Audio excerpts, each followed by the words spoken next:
Assalamualaikum warahmatullahi wabarakatuh. Salam chemistry, tetap semangat untuk meraih mimpi. Saya Rifka Ayu Irma Erviana dari jurusan Tadris Kimia UIN 1 Tulung Agung. Baik, di sini saya akan menjelaskan tentang materi hidrokarbon.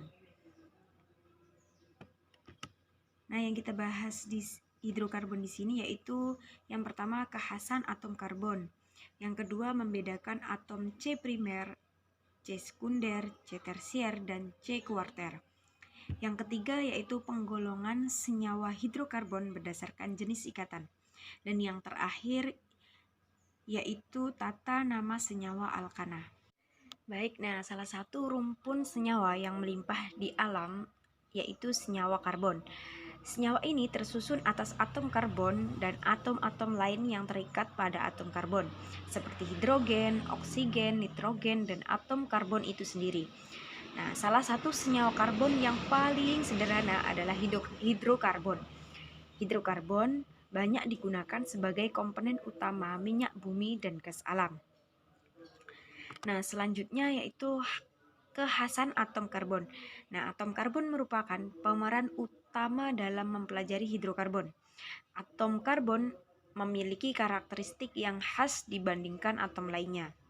Nah, karakteristik itu sendiri kemampuannya membentuk rantai karbon yang panjang. Nah, banyaknya jenis dan jumlah senyawa karbon tidak terlepas dari sifat khas atom karbon yang dapat membentuk senyawa dengan berbagai unsur dengan struktur yang bervariasi. Nah, beberapa sifat khas dari atom karbon yaitu yang pertama, atom karbon mempunyai nomor atom 6 dengan 4 elektron valensi. Nah, keempat elektron valensi itu dapat membentuk pasangan elektron bersama dengan atom lain membentuk ikatan kovalen. Nah, keempat elektron valensi ini dapat digambarkan sebagai tangan ikatan. Nah, kekhasan atom karbon yang kedua yaitu atom karbon dengan keempat tangan dapat membentuk rantai atom karbon dengan berbagai bentuk dan kemungkinan. Nah, setiap kemungkinan menghasilkan satu jenis senyawa. Semakin banyak kemungkinan, maka semakin banyak jenis senyawa yang bisa dibentuk oleh atom karbon. Nah, beberapa kemungkinan rantai karbon yang dibentuk dapat dikelompokkan berdasarkan yang pertama jumlah ikatan dan yang kedua bentuk rantai. Nah, jumlah ikatan yang pertama yaitu ikatan tunggal. Ikatan tunggal yaitu ikatan antar atom-atom karbon dengan satu tangan ikatan atau sepasang elektron ikatan. Yang kedua yaitu ikatan rangkap dua, yaitu terdapat ikatan antara atom-atom karbon dengan dua tangan ikatan atau dua pasang elektron ikatan. Yang ketiga yaitu ikatan rangkap tiga, yaitu ikatan antar atom-atom karbon dengan tiga tangan ikatan atau tiga pasang elektron ikatan. Nah, kemungkinan yang kedua yaitu bentuk rantai. Bentuk rantai itu ada dua, yaitu rantai terbuka dan rantai tertutup. Nah, rantai terbuka yaitu bisa disebut dengan alifatis, yaitu rantai yang antar ujung-ujung atom karbonnya tidak saling berhubungan. Rantai ini ada yang bercabang dan ada yang tidak bercabang. Nah, yang kedua yaitu rantai tertutup yang bisa disebut dengan alisiklik, yaitu rantai yang terdapat pertemuan antara ujung-ujung rantai karbonnya.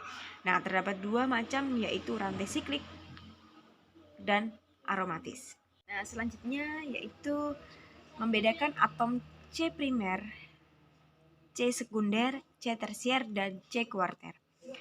Nah, berdasarkan kemampuan atom karbon yang dapat berikatan dengan atom lain, muncullah istilah atom karbon primer, atom karbon sekunder, atom karbon tersier, dan atom karbon kuarter.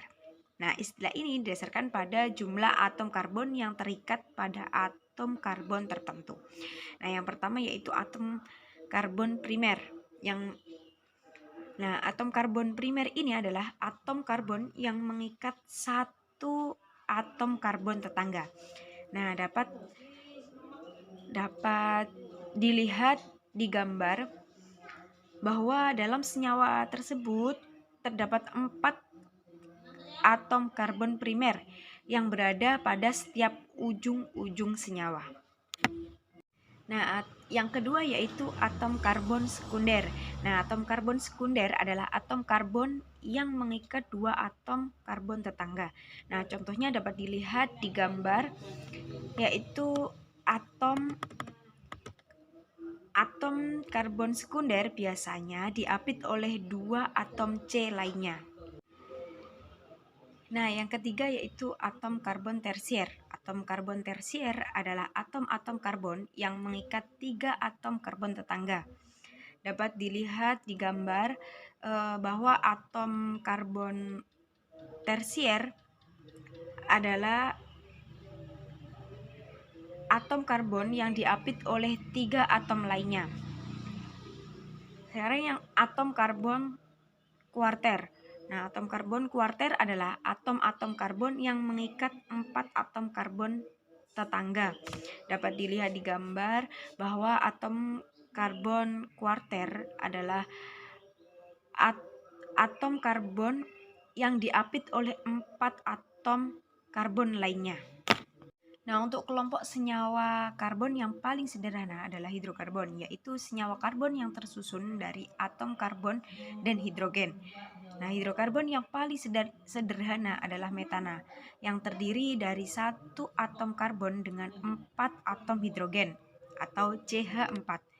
Metana adalah molekul yang mempunyai struktur ruang tetrahedron dengan atom molekul yang mempunyai struktur ruang hidrogen yang terdapat pada keempat sudutnya.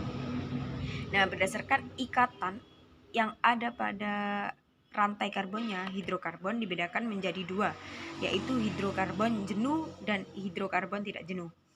Nah, hidrokarbon jenuh yaitu hidrokarbon yang pada rantai karbonnya semua berikatan tunggal. Biasanya disebut juga sebagai alkana. Yang kedua yaitu hidrokarbon tak jenuh. Hidrokarbon tak jenuh yaitu hidrokarbon yang pada rantai karbonnya terdapat ikatan rangkap 2 atau 3. Nah, hidrokarbon yang mengandung ikatan rangkap 2 disebut dengan alkena, dan hidrokarbon yang mengandung ikatan rangkap 3 disebut alkuna. Kita akan membahas tata nama senyawa alkana. Yang kita bahas di sini yaitu deret homolog alkana dan penamaan senyawa alkana. Nah, setiap atom karbon mempunyai 4 elektron valensi yang digunakan untuk membentuk ikatan kovalen dengan atom lainnya, yang digambarkan sebagai tangan ikatan. Jadi, atom karbon pada senyawa karbon mempunyai 4 tangan ikatan. Nah, pada alkana, keempat tangan tersebut bila tidak digunakan untuk mengikat atom karbon yang lain, akan digunakan untuk mengikat atom hidrogen. Nah, hal ini menunjukkan bahwa alkana yang terbentuk dari 2 atom karbon akan mengikat 6 atom hidrogen sehingga mempunyai rumus molekul C2H6. Jika pengganti atom hidrogen dengan atom karbon dilakukan terus-menerus, jadi rumus umum molekul alkana adalah CnH2n plus 2. Selanjutnya yaitu deret homolog alkana. Deretan rumus molekul alkana menunjukkan bahwa pada setiap anggota yang satu ke anggota berikutnya bertambah sebanyak CH2. Deret senyawa karbon yang disebut dengan deret homolog. Nah, selanjutnya yaitu deret homolog alkana. Deretan rumus molekul alkana menunjukkan bahwa pada setiap anggota yang satu ke anggota berikutnya bertambah sebanyak CH2. Nah, deret homolog pada alkana mempunyai sifat yang pertama yaitu mempunyai rumus umum. Untuk deret homolog alkana adalah CnH2n plus 2. Yang kedua yaitu antara satu anggota ke anggota berikutnya mempunyai pembeda CH2. Yang ketiga yaitu selisih massa rumus antara satu anggota ke anggota berikutnya adalah 14. Yang terakhir yaitu semakin panjang rantai atom karbonnya, maka semakin tinggi titik didihnya.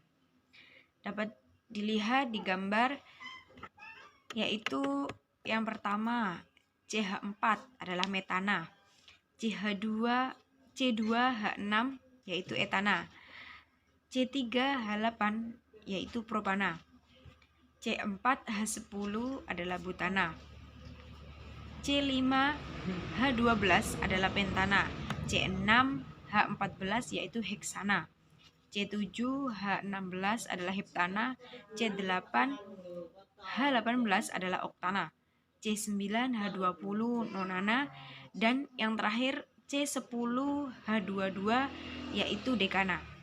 Selanjutnya yaitu aturan penamaan senyawa alkana. Yang pertama, rantai terpanjang merupakan rantai utama. Nah, dapat dilihat di gambar, yaitu rantai utamanya adalah butana. Nah, aturan yang kedua yaitu rantai utama diberi nomor mulai dari ujung rantai yang memiliki substituen atau unsur lain dalam rangkaian alkana atau sebagai cabang. Nah, dapat dilihat di gambar, yaitu rantai utamanya ada butana dan mempunyai cabang 1 adalah metil di nomor kedua. Nah, yang ketiga, urutan penulisan nama senyawa alkana yaitu nomor cabang, nama alkana, dan nama alkana rantai utama. Nah, aturan yang keempat yaitu untuk gugus metil pada atom C nomor 2, nama alkana juga dapat diberi nama dengan awalan iso. Contohnya 2-metil butana sama dengan isobutana. Nah, aturan yang kelima yaitu jika alkana memiliki cabang yang sama lebih dari 1, nama cabangnya digabung menjadi 1 dan diberi awalan D atau jumlah cabang ada 2, tri atau jumlah cabang ada 3, atau tetra jumlah cabang ada 4. Nah, dapat dilihat di gambar, yaitu rantai utamanya adalah ada 5 yaitu pentena. Nah, cabangnya ada 2, metil di 2 nomor. Jadi penamaannya yaitu 2,2 dimetil pentana.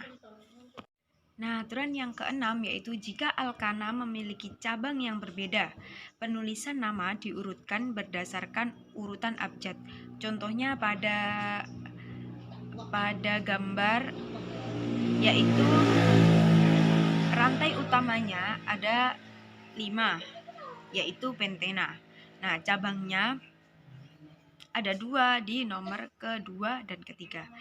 Jadi penamaannya di nomor 2 adalah metil, di nomor 3 adalah bromo. Jadi penulisan nama diurutkan berdasarkan abjad. Jadi penamaannya 3 bromo 2 metil pentana. Cukup sekian video pembelajaran ini, semoga bermanfaat. Terima kasih. Assalamualaikum warahmatullahi wabarakatuh.